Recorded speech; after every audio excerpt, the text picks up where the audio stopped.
मानस शांत हों जिनके गुणों के गान में बेबलधमान महान जिन विचरे हमारे।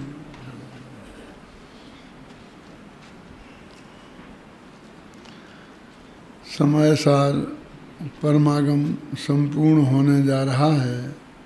समय सार तो हो गया, उसकी जो आत्मख्याति टीका थी, आत्मख्याति टीका के बीच बीच में जो कलश आए थे उसमें कुछ अंत के कलश बाकी हैं जो अभी चल रहे हैं।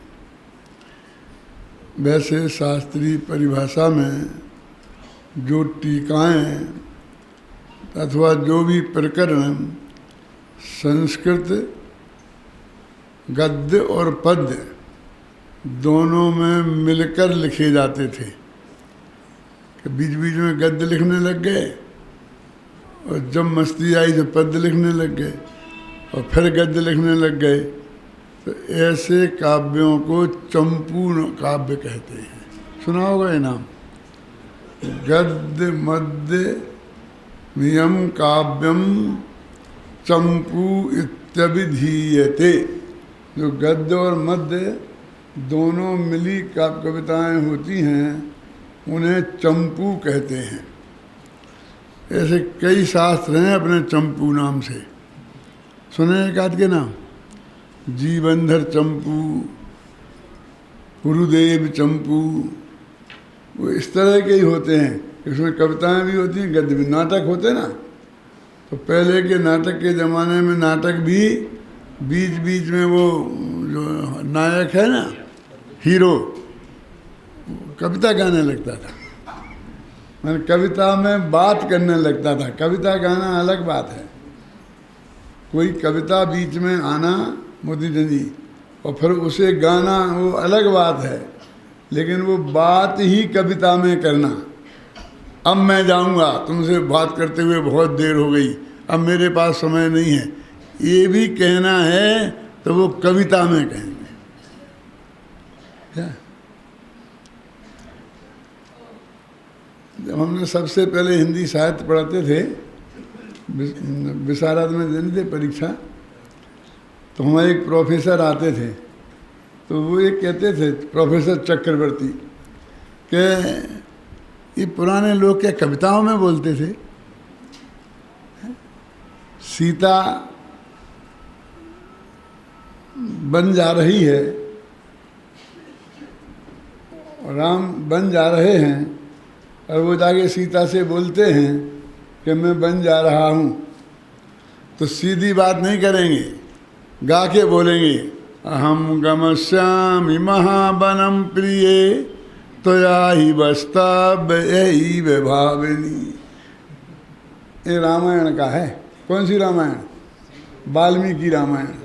जो वाल्मीकि ऋषि ने रामायण लिखी थी ना, तो जब रामचंद्र जी जाते हैं और रामचंद्र जी को पता चलता है दशरथ जी से कि भाई मुझे वनवास हो गया है, राज तिलक नहीं होना है, तो वो घर पर जाके कम से कम खबर तो करें कि मैं जा रहा हूँ। तो वो ये पंक्ति लिखी वाल्मीकि ने कि अहम गमश्यामि महावनम प्रिय, हे प्रिय मैं भयंकर वन में जा रहा हूँ। अहम गमश्यामि महावनम प्रिय और त्वया ही वस्तव्य यही भाविनी, हे प्रिय तुमको यहीं अयोध्या में राजमहल में रहना चाहिए। फिर लंबी चौड़ी कविता है, भाई कविताओं में बातें होती रहती हैं। क्या बातें हुई होंगी बता सकते हैं आप? क्यों? अरे यही तो हुई होंगी कि मैं यहाँ नहीं रहूँगी, मैं भी तुम्हारे साथ चलूँगी, मैं तो तुम्हारी हर बात की साथी हूँ, राज तिलक की साथी हूँ, तो वनवास की भी साथी हूँ, यही तो कहा होगा ना। फिर रामचंद्र जी ने क्या कहा होगा भैया?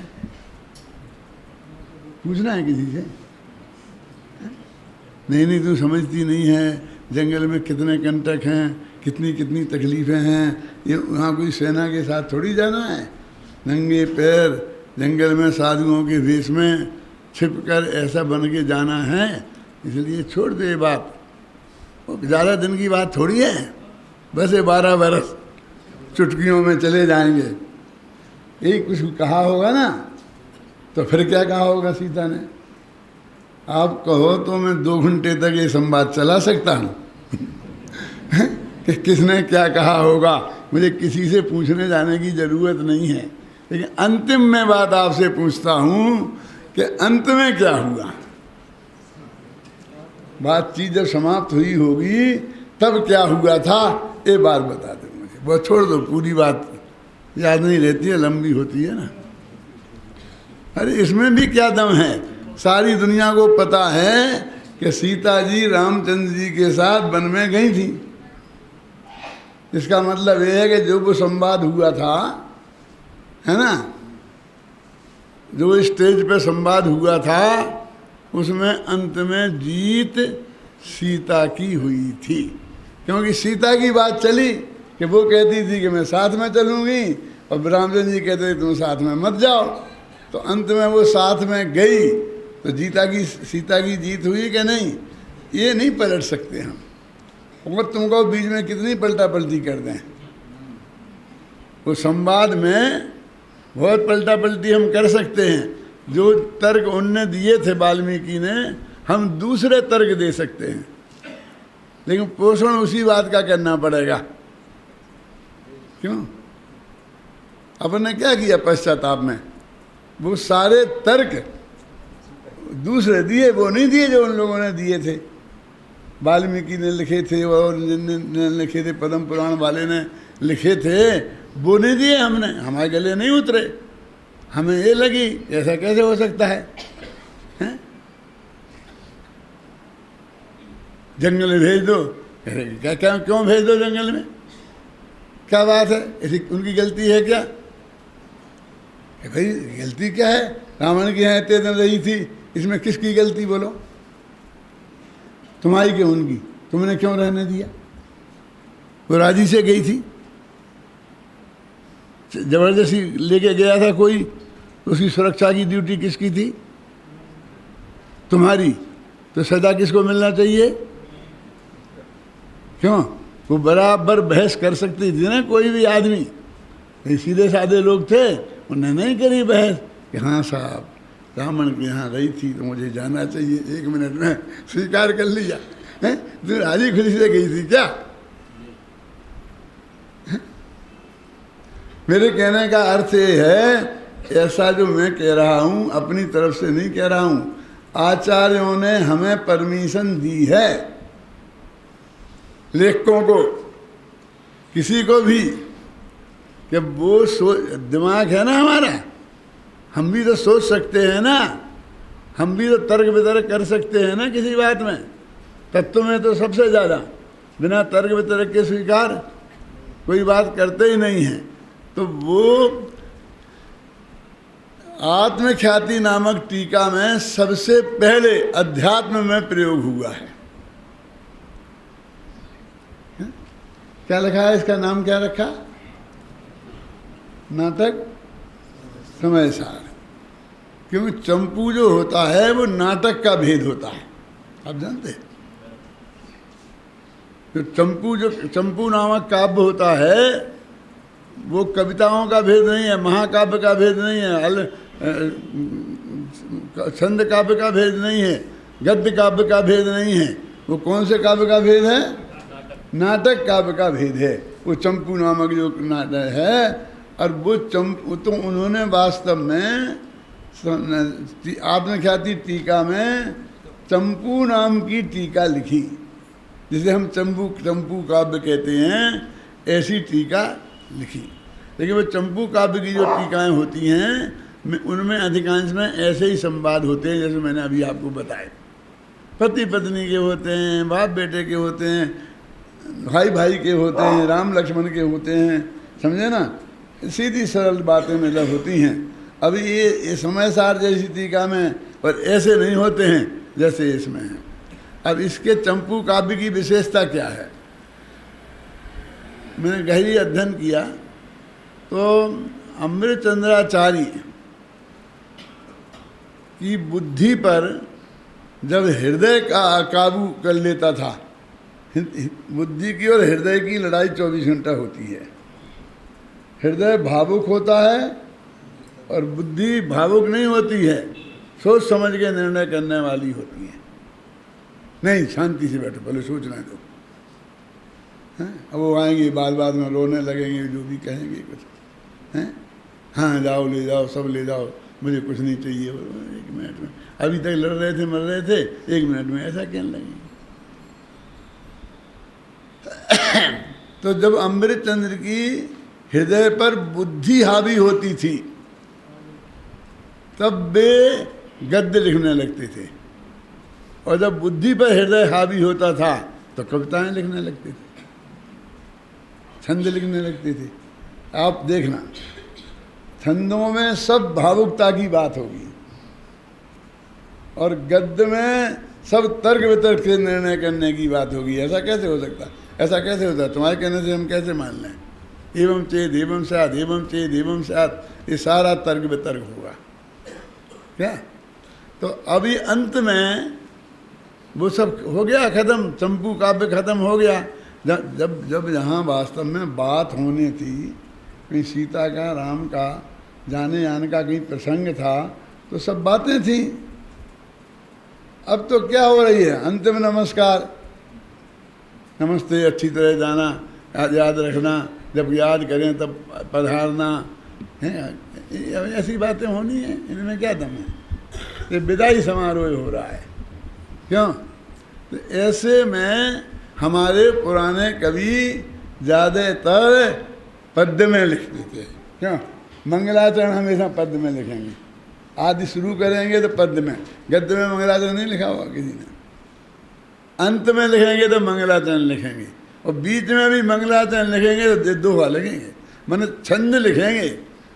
वो मंगलाचरण ये नमस्कार सीधे कर ही नहीं सकते, ऐसा करके बोल करके हे भगवान मैं तुझे नमस्कार हो, ऐसा ऐसा कर ही नहीं सकते।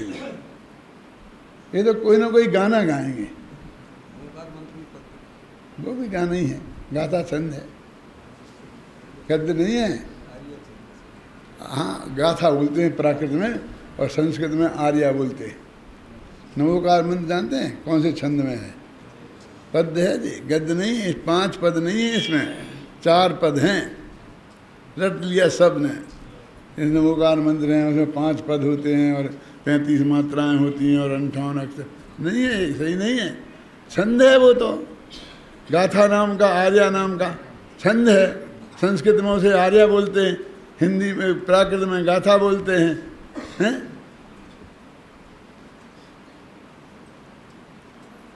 प्राकृत में एक दूहा नाम का छंद भी होता है, जो हिंदी में दोहा होता है ना, ऐसा एक छंद होता है। कौन जानते हैं आप? नमोकार मंत्र के बाद में बोलते हो ना एक छंद, क्या बोलो? ये दूहा नाम का छंद है, ये गाथा नहीं है। हम जैसे लोगों ने लिखी है गाथा, अभी अभी ये कहते कहते भी लिखी है। तो सब दुनिया को गाथा गाथा रटी है, कि दूसरी गाथा दूसरी गाथा, क्या अभी भी वही गाथा लिखी, लेकिन वो गाथा छंद नहीं है।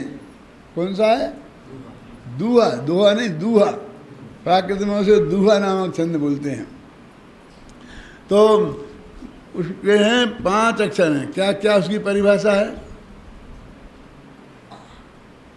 याद है? नहीं, शास्त्री थोड़ी है। हाँ, यस्या प्रथमे पादे 12 मात्रा तथा तृतीयेपि 18 द्वितीये चतुर्थी 15 सार्या। जिस छंद में पहले पद में 12 मात्राएं हैं, देखो गिन लो आप। नमो हरिहंतारम, इसमें 12 मात्राएं होंगी। वो मात्रा गिनना भी मैं ही सिखाऊंगा, अभी नहीं, फिर कभी। कैसे? फिर दूसरे छंद में कौन कितनी मात्राएं? 18। देखो, यस्या प्रथमे पादे 12 मात्रा तथा तृतीयेपि, वो तीसरे में भी 12, नमो आयरीयाणम, इसमें भी 12, अष्टापद द्वितीय, और दूसरे में 18, जोड़ी हो गई। नमो सिद्धाणम नमो आयरी आणम, ये इतनी हो गई, तब 18 हो गई। और तीसरे में उपध्यायाणम, फिर 12 हो गई, और फिर चौथे में 15, नमो लोये सव्यसाहूणम, ऐसे बोला जाता है। जो इसी छंद में, ये परिभाषा भी इसी छंद में बनाई। क्या? यस्या प्रथमे पादे 12 मात्रा तथा तृतीय 18 द्वितीये चतुर्थे 15 सार्या नमो अरिहंताणम नमो सिद्धाणम नमो आयरीयाणम नमो वज्रायाणम नमो लोये सभ्य साहूणम, ऐसे बोलना चाहिए नमोकार मंत्र। पहले दिन सिखाते हैं हम बच्चे को, पहले दिन पाठशाला में पढ़ने भेजोगे तो पहले दिन सिखाते हैं, और पढ़ाना सिखाने भेजोगे तो भी पहले दिन सिखाते हैं। प्रशिक्षण शिविर में पहले दिन हमारे अध्यापक ये सिखाएंगे कि नमोकार मंत्र में 4 पद हैं, 5 नहीं हैं, इसकी परिभाषा ऐसी है, ये गाथा नाम का छंद है, ख्याल में आई ना, और इसे ऐसे बोला जाता है। हम तो 4 बोलते ही नहीं, हम तो 5-5 बोलते हैं। कोई मंगलाचरण नहीं मिलेगा कि जो गद्य में लिखा हुआ, ढूंढ के ले आए तो बहुत बड़ी बात है, समझिए ना। लेकिन सब पद्य में, क्योंकि उस वक्त जब लिखना शुरू करते हैं तब सब भावुक होते हैं, ख़त्म करते हैं तब सब भावुक होते हैं, कभी कभी बीच में भी हो जाते हैं, तो छंद बोलने लगते हैं, समझ में आई ना। और नहीं तो गद्य में, असली तो गद्य है, सही बात तो गद्य में लिखी जा सकती है, अब घबराना नहीं। क्यों कि पद्य में तो 1000 झंझट हैं, 2 अक्षर कम हो गए, 3 मात्रा का ज़्यादा हो गई, अभी मात्राएं मिलाते फिर कम लाओ कहाँ से 1 मात्रा।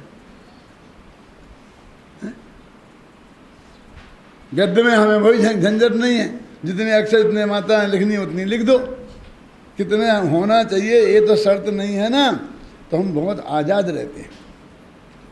पद्य में उतने आज़ादी नहीं है, माफ़ी भी ज़्यादा है। तो कहें क्यों भैया ऐसी गलती क्यों लिखी, तो वे कहते हैं छंदानुरोध से, बस क्या लिख देते हैं, नहीं लिख देते हैं, छंद के अनुरोध से हमने ऐसा लिख दिया। मैंने छोटी की बड़ी लगा दी, बड़ी की छोटी लगा दी, तो ऐसी गलतियां पद्य में माफ़ है, गद्य में नहीं है। इसलिए लिखा है गद्यम कवीनाम निकसम बदंती, गद्य कवियों की कसौटी है, समझे ना, कि वहाँ परख लिया जाता है कि इसकी भाषा सही है कि गलत।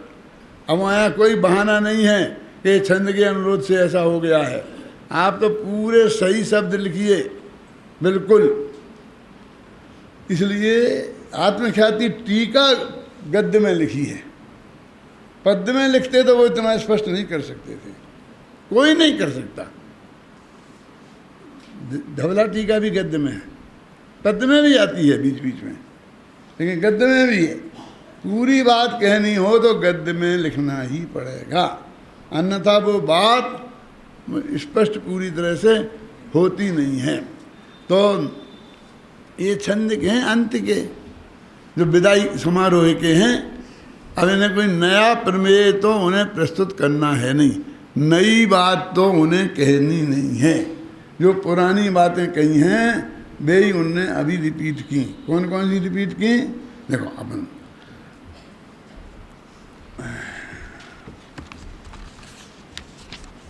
यदि एक किताब हो तो उल्टी तरफ से एक पेज खोल लो बस।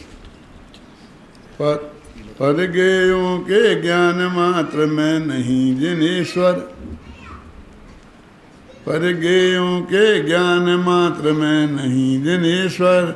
मैं अकेला दूसरों के द्वारा जाना जाता हूँ, मात्र इतना ही नहीं है, परगेयों के ज्ञान मात्र। अथवा मैं परगेयों को जानता हूँ, बस मैं उतना ही हूँ, ये मत समझना। और भी बहुत कुछ हूँ, ज्ञान हूँ तो सुख हूँ, वीर हूँ, अनंत गुण हूँ ना। एक तो मैं ज्ञान मात्र नहीं हूँ। और अब ये कहते हैं कि और कम, कि परगेयों के ज्ञान मात्र, कि मैं परगेयों का ज्ञान मात्र हूँ, परगेयों के ज्ञान मात्र में नहीं हूँ। यानी मैं अपने को भी जानता हूँ, हैं? बस क्योंकि ऐसा मानेंगे कि मैं परगेयों का गेय मात्र हूँ, तो हमेशा पर पदार्थों के जानने में ही लगे रहेंगे। क्योंकि ये तो उनके उसमें ही नहीं है, काम में ही। क्या बोलते हैं कि जिसमें कि मुझे अपने को जानना है, वो तो ये मानता है मैं आत्मा का काम है पर को जानना, तो मैं जान रहा हूँ, और कोशिश होगी तो वही कर लूँगा, जान लूँगा। लेकिन अपना को जानना भी आत्मा का काम है, ये इसकी समझ में ही नहीं आता। देखो परगेय तो अनंत है, तो एक मैंने अपने को जाना और एक परगेय को जान लिया, तो भी अनंत की परगेय छूट गए कि नहीं छूट गए। लेकिन यदि मैंने स्व पर दोनों को जाना, तो स्व तो कभी छूटेगा ही नहीं, 24 घंटा जानने में आएगा कि नहीं वो तो ज्ञान का तो एक दफ़ा जानता ना, अपने को जानेगा तो पर को नहीं जानेगा। तो कौन कह रहा है ये, कौन कह रहा? जो ऐसा मानता है, सुनना ध्यान से, थोड़ी बारीक बात है, कि ज्ञान का स्वभाव हम गेयों को जानते हैं, गेय ज्ञान में झलक जाते हैं, और वो ज्ञान की पर्याय गेय रूप परिणमित हो जाती है। हम तो उस ज्ञान की पर्याय को जानते हैं, वो जो गेय झलकते हैं ज्ञान पर्याय में, उन्हें नहीं जानते। ये जो कहते हैं उन्हें नहीं जानते, इसलिए पर को नहीं जानते कहते हैं। तो ये फिर झलकते वलकते इतनी बात कैसे कह सकते हैं? फिर वही बात रह गई ना। फिर तो परगेयों के ज्ञान परों को जाना ही नहीं, तो ये प्रश्न कहाँ खड़ा होता है कि परगेय के मात्र हम पर में ही उलझे रहे, पर में ही उलझे रहे। तुमने तो पर को जाना ही नहीं आज तक। जिस अपेक्षा से तुम पर को नहीं जानना कहते हो, उस अपेक्षा से ना आज तक जाना है और ना कभी जानोगे। तो हम पर में ही उलझे रहे, ये तो जब भी मानना पड़ेगा वो हमारी अपेक्षा से मानना पड़ेगा। परगेयों को जानना पहले मानो, फिर कह सकते हो कि हम परगेयों में उलझे रहे। क्यों? बोल अब ये कहते हो ना, हमने सारी जिंदगी दूसरों की सेवा करने में जुटा दी हैं। कहते क्या नहीं कहते? कोई ये कहते गांव वालों की, कोई कहते देश वालों की, और कोई कहते घर वालों की, कोई कहते बाल बच्चों की, कोई कहते माँ बाप की, है ना, लगे ना कहीं सब। सारी जिंदगी हमारी तो दूसरों की सेवा में निकल गई। ये कहता, 1 मिनट बाद ये कहता है एक देव दूसरे देव का कर ही नहीं सकता। आज तक किसी ने कुछ का किसी का किया ही नहीं। तो दो बातें परस्पर विरुद्ध क्यों कह रहा है? यदि इस पे वजन देना है तो इस पे दे, उसको गौण कर, और उस पे देना है तो उस पे दे, इसे गौण कर। क्यों? और दोनों एक साथ भी कहना है, और फिर ये भी बताना है कि मैं पर को जानता नहीं। फिर काय का पश्चाताप है? फिर तो तूने जब पर को जाना तब भी स्व को ही जाना था, और स्व को जाने में ना, इस हिसाब से कभी आत्मा स्व को जाने में ना रहता ही नहीं। तो मैंने आज तक अपने को जाना ही नहीं, ये बात कहाँ रही? क्योंकि प्रति समय अपना आत्मा ही ज्ञान में झलका, और उसमें ये पर गए झलके हैं। हुआ कि नहीं? कितनी पक्की बात हो गई है नहीं कि नहीं जाना कैसी बात कहते हो? हम एक तो निगोद में भी निरंतर अपना आत्मा अपने जानने में आता रहता है। समय सार में लिखा है, कहाँ? 17वीं 18वीं गाथा में, अनुभूति स्वरूप भगवान आत्मा आवाल गोपाल के निरंतर अनुभव में आ रहा है। तो परगेयों के मात्र ज्ञान में नहीं जिनेश्वर, मैं तो केवल ज्ञान मात्र हूँ निश्चित जानो। ये इसमें वीतरागता निकलती है। कैसे निकलती है बेकारता? अभी इतने जने बैठे, फिर एक आदमी का डॉक्टर साहब नमस्ते नमस्ते, मैं कहा नमस्ते, ठीक है। फिर मैं, आप तो मुझे जानते हैं ना, मैं रमेश, वहाँ मिला था आपको।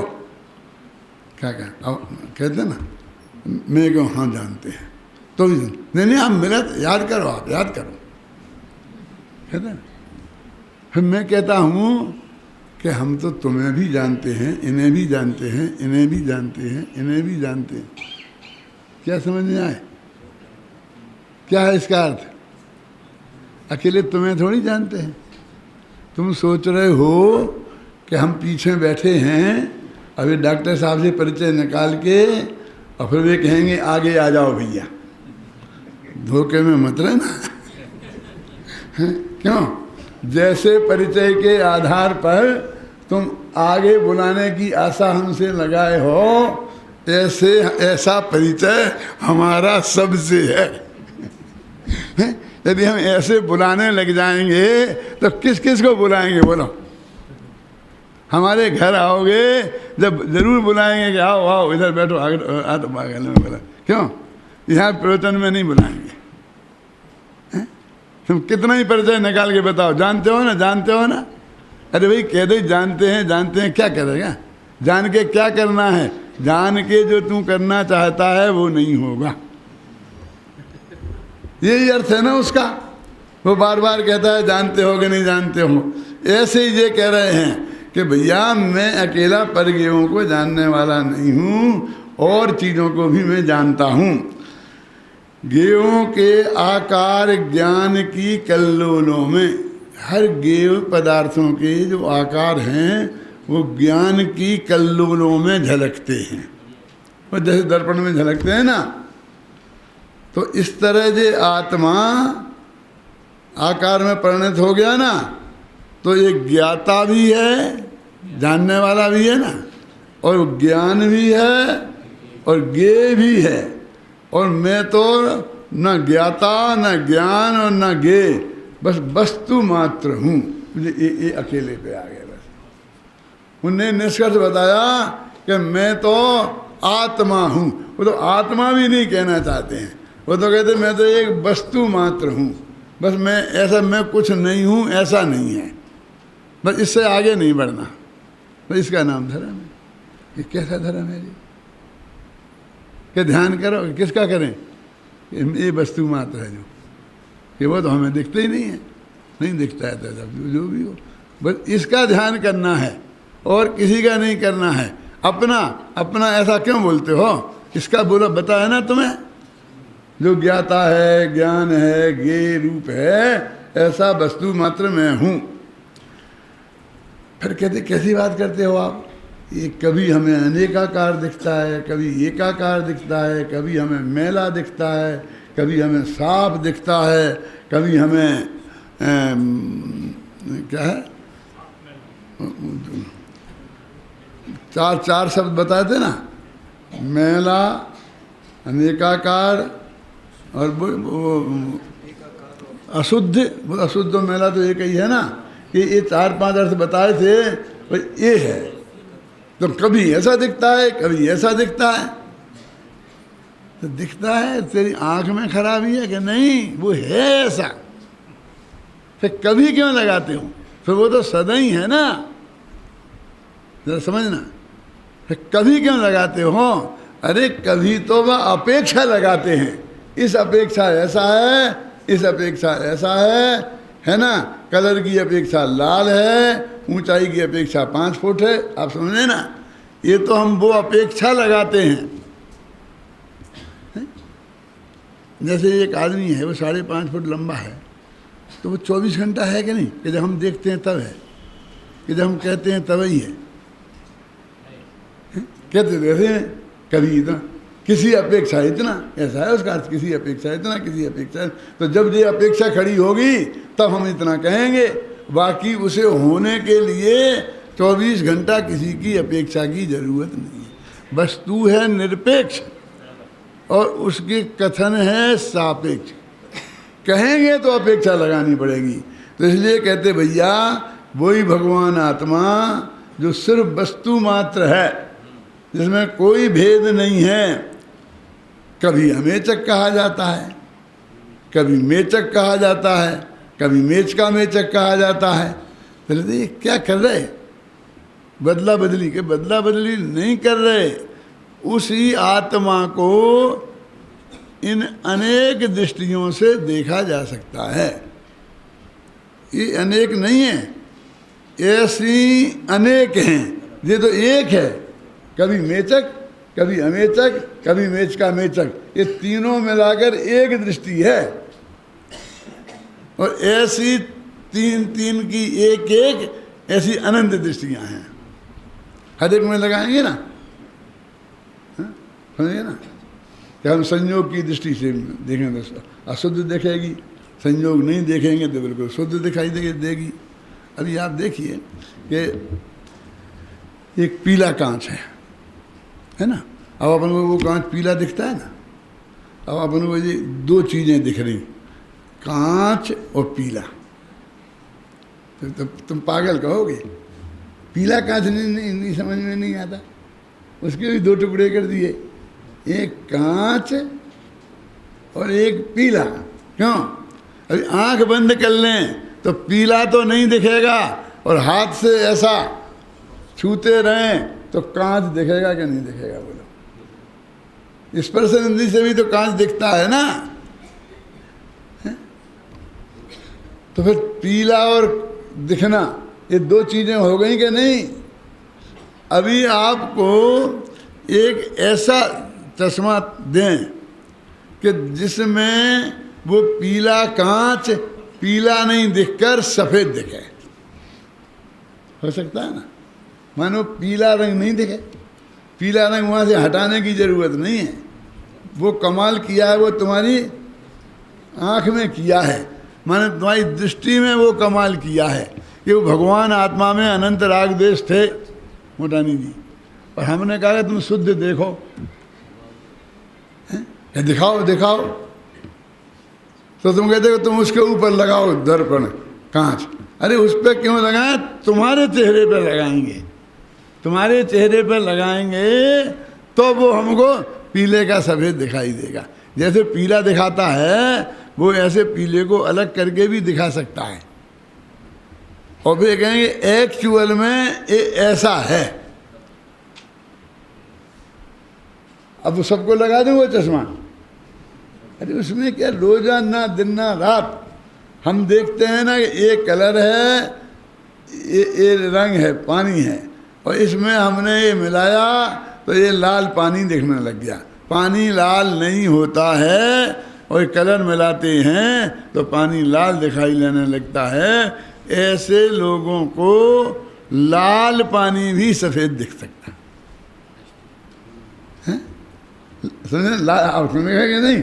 वो जान सकता है कि नहीं? उसके आँख में ऐसी ताकत है ना, आँख में नहीं, विवेक में, ज्ञान में।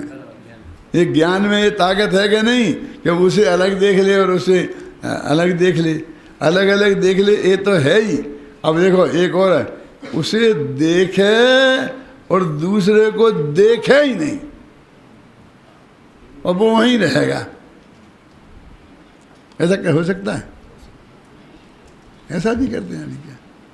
एक माँ बहन है, वो माँ भी है, बहन भी है, बेटी भी है ना?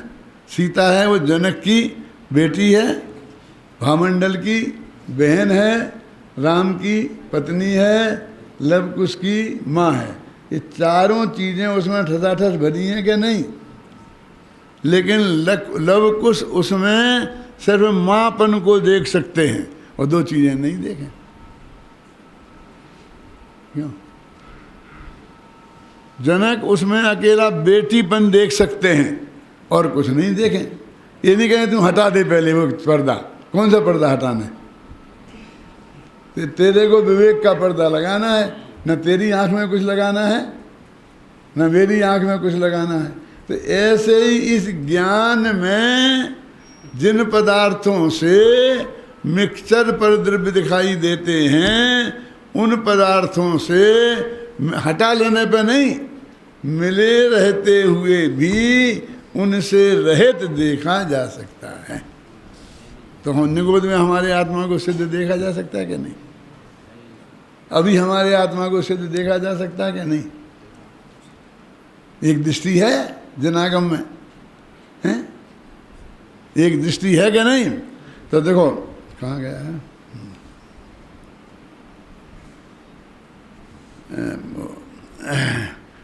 अब ये सारे इतने विकल्प उनने खड़े कर दिए, मेचक अमेचक मेच का मेचक, है ना। फिर कह दिए ऐसी अनंत शक्तियों के समूह रूप है। अब दूसरा बोला एक, और एक स्वयं में सीमित, एक ओर से एक व्यक्ति स्वयं में सीमित है, एक वस्तु स्वयं में सीमित है, और अन्य ओर से वो विस्तार वाली है।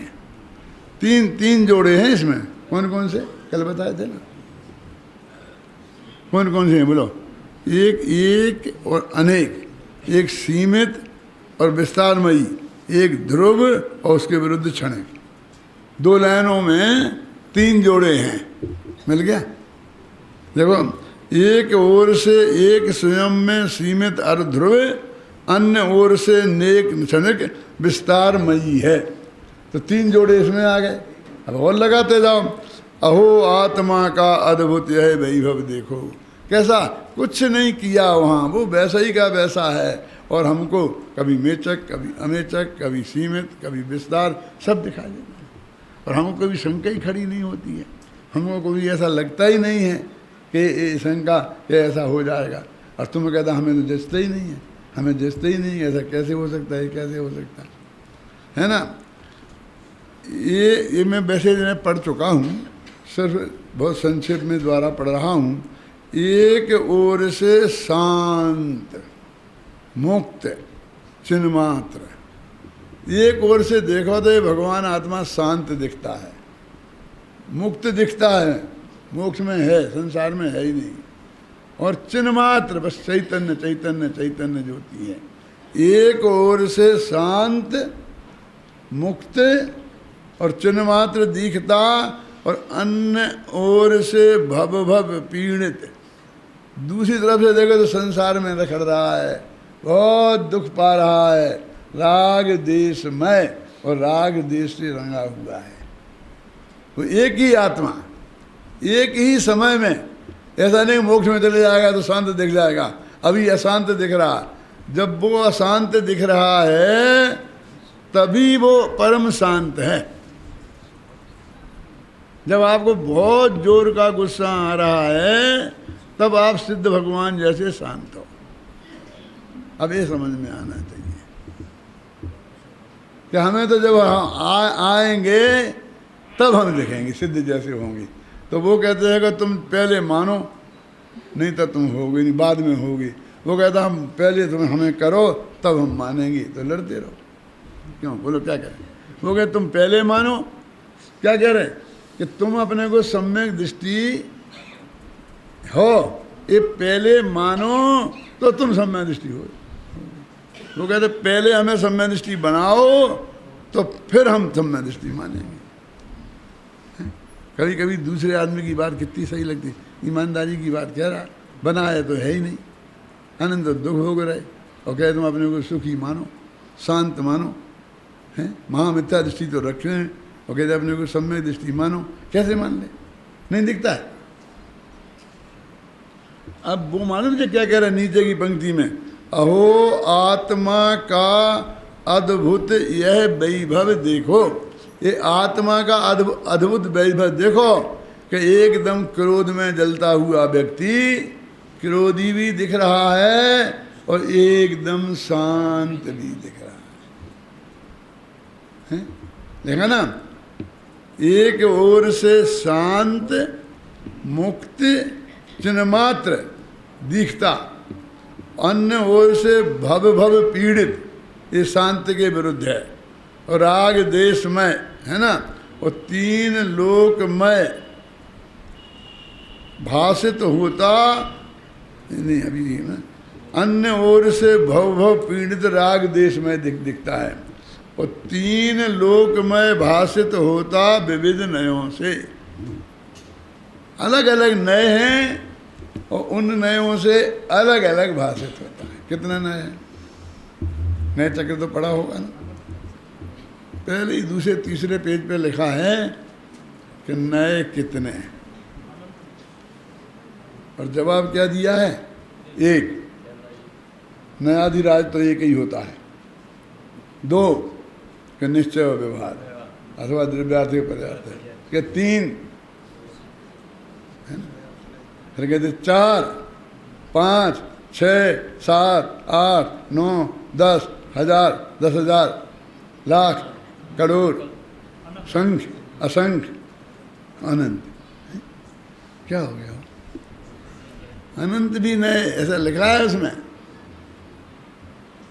1 मिनट में समझा दें कि आत्मा में जितने गुण हैं ना,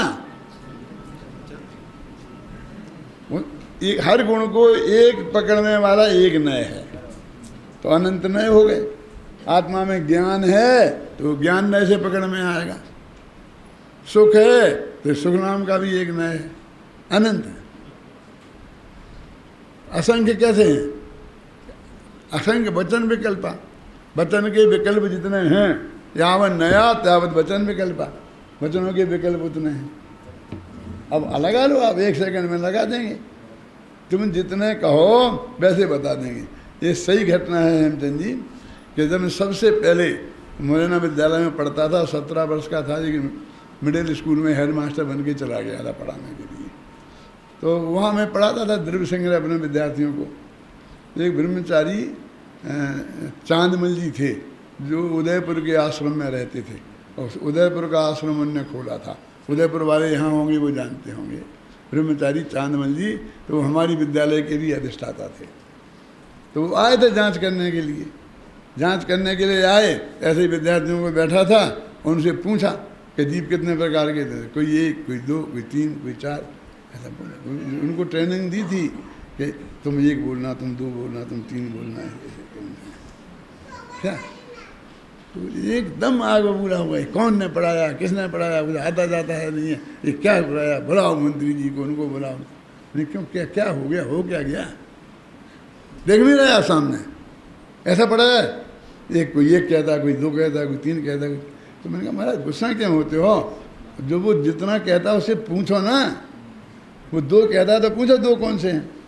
अनंत कहता है तो पूछो अनंत कौन से हैं। बता पाए तो ठीक मान लेना, नहीं तो फिर आप फिर गुस्सा तो बाद में भी हुआ जा सकता है। तो उन्हें ऐसे ही पूछा तो फटाफट से सब सही जवाब देते गए। तो लेकिन क्या मैंने कहा, इनको जीव समासों के हिसाब से पढ़ाया है। जीव समास में 1 भी होते, 2 भी होते, 3 भी होते, ऐसा होता है। तो ये मैंने उस वक्त पढ़ाया था पहली क्लास के बच्चों को। इधर बाल बहुत पाठमाला भाग 1 मैंने मोगानंद पढ़ाता हूँ। यहाँ इंद्रिय ज्ञान तुच्छ है, इंद्रिय ज्ञान से भगवान आत्मा जानने में नहीं आता। ये मैं बालबोध पाठमाला भाग में पढ़ाता हूँ। एक दफे राजकोट में जामनगर के पंचकल्याणक में जो ये बात आई कि हो इंद्रिय ज्ञान ज्ञान न थी, इंद्रिय ज्ञान ज्ञान न थी, बहुत महिमा, आगे पीछे पावड़े बिछ रहे थे, इंद्रिय ज्ञान ज्ञान न थी। तो मैंने क्या है, हो क्या गया? ये तो हमारे बच्चे जानते हैं। पहली क्लास का बच्चा को जाके पूछो तो वो कह देगा कि इंद्रिय ज्ञान से आत्मा जानने में नहीं आता। और मैंने पेज निकाल के बताया कि देखो ये लिखा है, और ये क्लास 3 लाख छप चुकी है, 3 लाख लोगों को पढ़ा चुके हम कि इंद्रिय ज्ञान नहीं है, इंद्रिय ज्ञान से भगवान आत्मा जानने में नहीं आता। तो मैं तो समझा था कि बहुत खुश होंगे सब लोग हैं, न मालूम आज मेरा कितना स्वागत होगा। लेकिन वहाँ तो मामला उल्टा हो गया। क्यों? क्योंकि उन्हें इंद्रिय ज्ञान ज्ञान नहीं है, ये जगत समझे, ये इतना इष्ट नहीं था। क्या इष्ट था? कि इंद्रिय ज्ञान ज्ञान नहीं है, कोई नहीं जानता था, और सबसे पहले मैंने बताया, ये इष्ट था। अब वो बात नहीं रही, ये तो बच्चा बच्चा जानता है। अरे भाई सच्ची बात है, तो बच्चा बच्चा जाने तो खुशी होना चाहिए कि दुख होना चाहिए? मुझे बताओ, इसमें कौन सी गाली दी थी मैंने किसी को? इसमें क्या गाली दी थी? और मैंने निकाल के भी बताया था, और आज भी लिखा है, आप लोगों को जाके देखना हो तो, कि इंद्रिय ज्ञान तुच्छ है। क्यों है? क्योंकि आत्मा में रूप रसगंध स्पर्श नहीं है। इंद्रियां रूप रसगंध स्पर्श में जानने में निमित्त होती हैं, जानती तो मैं भी नहीं है, मात्र निमित्त होती हैं। ये सब लिखा है और हमारे यहाँ सब सारे देश में पढ़ाया जाता है, हैं? और सब शास्त्र में हम तो ये बताते हैं निकाल के, हैं? हमें तो ये बताना है कि कहीं नहीं है, और था तो ढूंढ के मैं लाया हूँ। अरे मैं लाए कि तुम लाए, इससे क्या फर्क? बात तो सच्ची है ना, क्यों? और पहले तुमने कही कि मैंने कही, हैं? वो है तो किसी की नहीं ना। अरे पहले ऋषभ देव ने कही कि महावीर ने, बताओ। इसलिए ऋषभ देव बड़े हैं, 500 धनुष के हैं इसलिए बड़े हैं। क्यों बड़े हैं?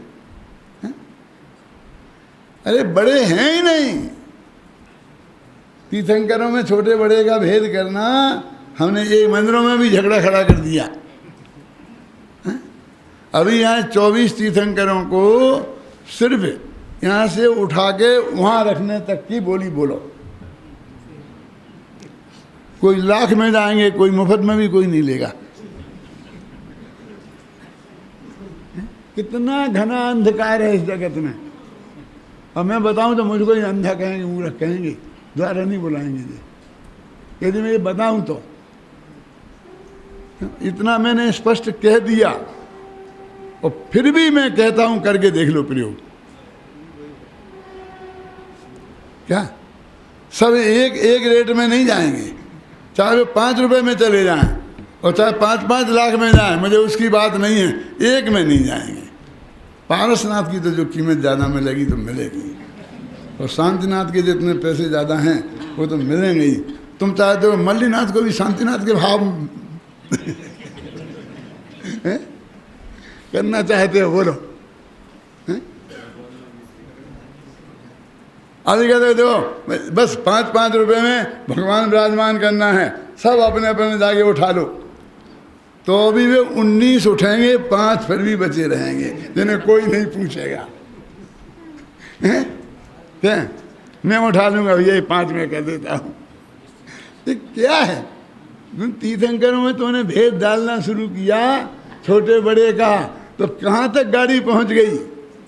बताना तो ये था कि कोई अंतर नहीं है, कोई अंतर नहीं है, कोई अंतर नहीं है।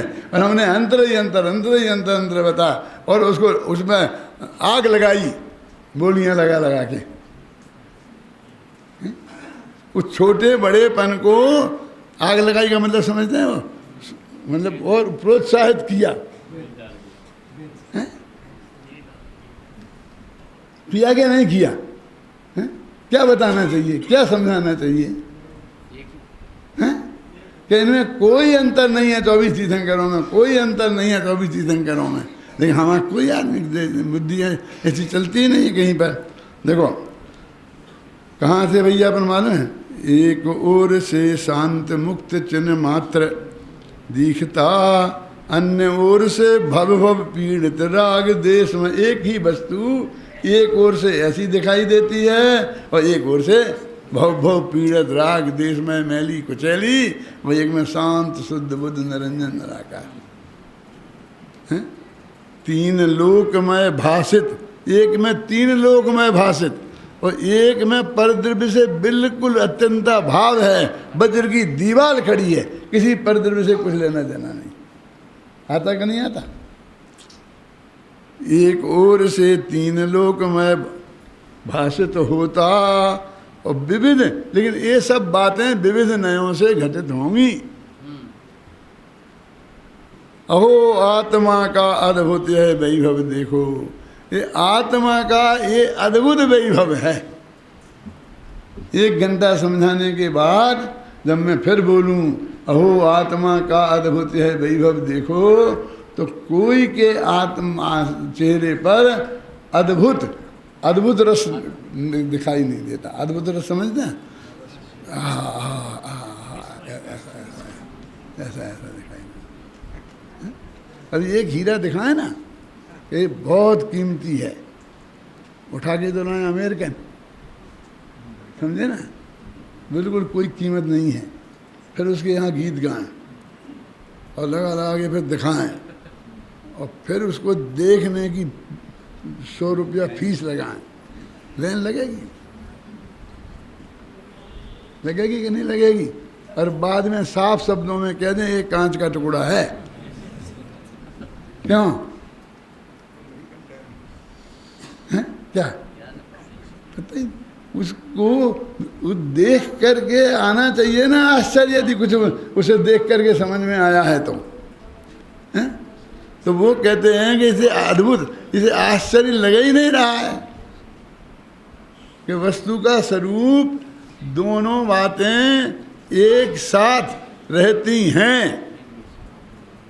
ये आश्चर्य की बात है। अहो आत्मा का अद्भुत है वैभव, देखो कि क्या है, देखो वैभव, झलके तीनों लोक। अब बोलो, ये तो मैंने नहीं लिखा, संस्कृत का छंद बताता हूं। कहा कौन सा है? 175वां है, 175वां, 275। इसमें लगा चित्त चमत्कार में वे अखिल लोका, जिसमें अखिल सारा लोक जिसमें झलकता है। सहज तेज पुंज आत्मा में त्रिलोक के सभी पदार्थ मग्न हो जाते हैं। इस कारण अनेकाकार दिखाई देते हुए भी आत्मा एक रूप ही है, जिसमें निज रस के विस्तार से पूर्ण अछिन्न तत्वोपलब्धि है, जिसकी ज्योति अनंत अत्यंत नियमित है। ऐसा प्रत्यक्ष अनुभव गोचर चैतन्य चमत्कार रूप भगवान आत्मा जयवंत बरतता है। तो झलके तीनों लोग, कितना क्लियर लिखा। इसमें आता कि एक को जानता कि सबको जानता, कि निज को जानता कि पर को जानता। और 3 लोग में जो जो आते हैं सब आते कि नहीं आते हैं? अभी सिर्फ मैं तो सिर्फ ध्यान दिलाता हूँ, और तो मैंने कुछ यहाँ किया नहीं है। तो उसमें ऐसे लोगों को बुरा लगता है, जैसे मैं उन्हें गाली दे रहा हूँ, है ना। कि नहीं दिलाओ तो नहीं दिलाएंगे तो ये बात ऐसी निकल जाएगी।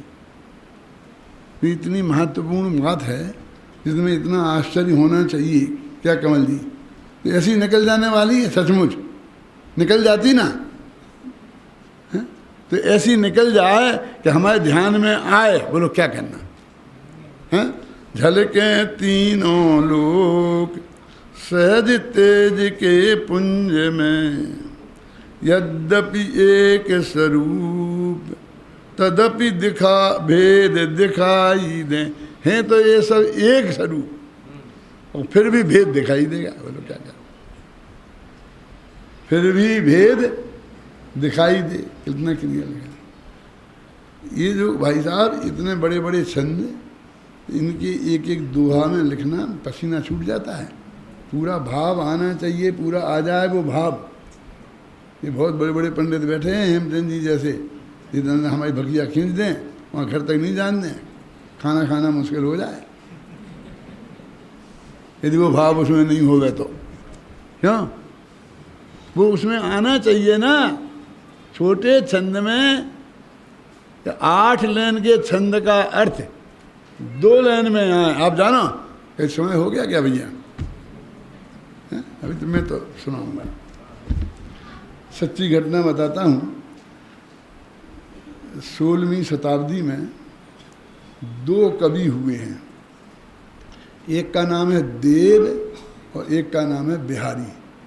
सुने ना किसी ने नाम? एक बिहारी ने कुल 700 दोहे लिखे हैं। दोहा माने सबसे छोटा छंद, 2 लाइन का, वो 1 लाइन की 2 लाइन, समझ गया? और देव ने 72 किताबें लिखी हैं, और एक एक छंद 8-8 पेज, 8-8 लाइन का। 700 नहीं 7000 छंद लिखे होंगे, और दोनों एक काल में हुए, और दोनों ही राज दरबार के कवि थे। और उन पर समालोचनात्मक अध्ययन चलता है कि देव बड़ा के बिहारी। उस पर सैकड़ों पेज लिखे हुए हैं और हमने पढ़े हैं, परीक्षा दी है उनमें, तो मुझे 700 लाइन लिखने वाला वो बड़ा कवि माना जाता है, और 72 किताबें लिखने वाला छोटा कवि माना जाता है। क्या क्या विशेषता है उसमें? तो एक ही विशेषता है कि छोटे से छोटे में अधिक से अधिक बात कह देना। अब ये लंबे लंबे 3 दिन का भाषण देता है और कि निकला क्या, तो अभी निकला क्या है, निकलेगा कल देखेंगे। क्या ये उसके लिए लिखा है कि सतसैया के दोहरे ज्यों नाविक के तीर, देखत में छोटे लगे और घाव करें गंभीर। वो बिहारी भी जयपुर का था 16वीं शताब्दी में। क्या देखत में छोटे लगे घाव। एक वहाँ से एक महिला चली तो उसने एक दोहा में इतने क्रिया बर क्रिया शब्द डाले, चलत उठत घरत परत, ऐसा करते करते बिल्कुल ऐसी सूखी सूखी कविता। और उसमें 1 घंटे का नाटक तुम बना दो, इतनी भाव भरे हैं कि वो नायिका वहाँ से चली तो उसने श्रृंगार रस का कैसा प्रदर्शन किया, फिर वियोग श्रृंगार का कैसे किया, फिर संयोग श्रृंगार का कैसे किया, फिर हास्य रस का प्रदर्शन कैसे किया, 9 ही रस कैसे घटित कर दिए, सारे अलंकार ये सारे निकाले कवियों ने। और कैसा छंद, उठत झटत ऐसा लिखा, ये उठी जल्दी यदि झटक के पैर झटका, ऐसा चलिए ऐसा। ऐसे कई दोहे हैं कि जिनमें कितनी लंबी लंबी बात कर दी कि 2 घंटे भर बात कर रही हों पति पत्नी, और तो कहाँ एक इस कोने में खड़ा और एक उस कोने में खड़ा, समझ गए ना, और बिल्कुल मुँह से बोल नहीं रहे। क्या कि नैनन ही सो बात आती है ना, क्यों ये दोहा आता ना। हाँ बोल बोल बोल जरा, ये भी हमारा पंडित है एक। हाँ कहत नठत, हाँ ही सो बात, भरे भवन में करत है नैनन ही सो बात। एक लाइन तो मुफ्त में ही गई कि वे दोनों पति पत्नी भरे मकान में जब भीड़ थी तो आंखों ही आंखों में बातें कर रही थी। तो क्या बात करी थी इसने जो सुनाई अभी, तू ही बताएगा कि मैं बताऊं? तू ही बता दे, तूने बता सुनाई है तो बता। खड़ा खड़ा हो जाए, घबरा मत, अभी मेरे नाम पर है। हाँ मेरे नाम पर है, बोलो। हाँ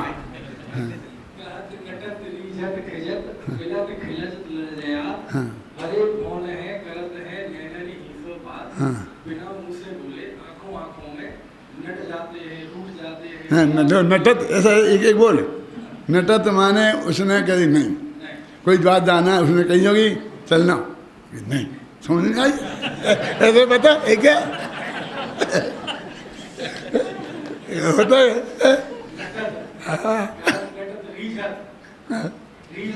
जो उसने जो ऐसा कहा तो उसके ऐसे कहने की स्टाइल पर वो सामने वाला रीझ गया। वो रीझ गया तो फिर वो क्या हो गया, तो उसे गुस्सा आ गई कि चलता तो है नहीं, और बस वहाँ से हंसता है।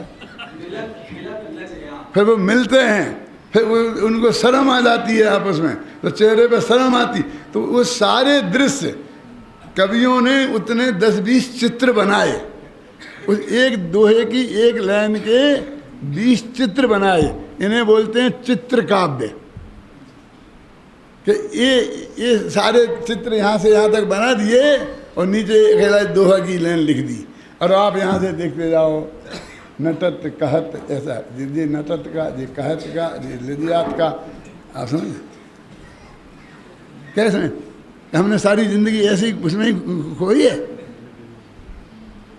मैंने कितनी कितनी बारीकी से काव्य का भी हमने अध्ययन किया है। आप समझ आई ना कि वो यहाँ से यहाँ तक पूरा एक दृश्य ऐसा बना दे, नाटक वाले नाटक खेल दें, तब उसे सबसे बड़ा कवि माना है, ऐसे ही नहीं मान लिया। और वो इतनी लंबी लंबी चौड़ी लिखते रहे 6-6 लेने, और इतनी समझ में नहीं आए कि वो बैठी थी तो खड़ी भई, बस इतना ही समझ में नहीं आया, क्या करें हैं? तो ऐसे ये जो तत्व ज्ञान की जो बातें हैं ना, इसमें भी ऐसी भरी हुई हैं, ऐसा रहस्य है। इससे अपन ये महान कभी माने जाते हैं, महान आध्यात्म में माने जाते हैं, और दूसरे दिन रात ही भक्ति रहते हो, को समझ में नहीं आता। बाकी क्या